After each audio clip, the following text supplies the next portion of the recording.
Et si plutôt que les astres et les planètes, vos enfants préfèrent les livres et les bandes dessinées, voilà une exposition qui devrait leur plaire et vous plaire par la même occasion.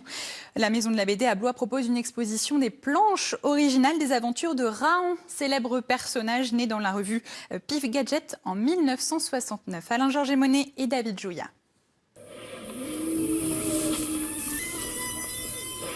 Presque un anniversaire. C'est le 3 mars 1969 que pour la première fois est apparu Raon, héros de bande dessinée sorti tout droit de la préhistoire. Son créateur et dessinateur, André Chéré, habite dans le Loir-et-Cher. Il avait réalisé une affiche en 1985 lors du 2e festival.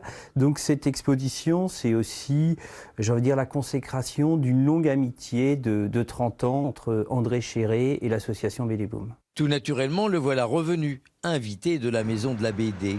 Avec son trait fort et puissant, tout en noir et blanc d'abord, puis en couleur, et toujours avec des lignes en mouvement. Ce mouvement, il est aussi dans son découpage avec ses cases. On va retrouver aussi dans l'architecture en fait de sa page. Et chaque fois en fait sur la construction de la narration et notamment du dessin avec des postures qui sont souvent un peu incroyables avec notamment des scènes de bagarre avec des monstres ou contre ses ennemis.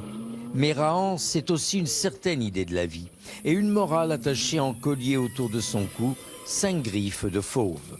5 griffes qui incarnent un certain nombre de valeurs chères à Raon, héritées de Krao, son père adoptif, avec chaque griffe donc la générosité, le courage, la ténacité, la loyauté et évidemment la sagesse.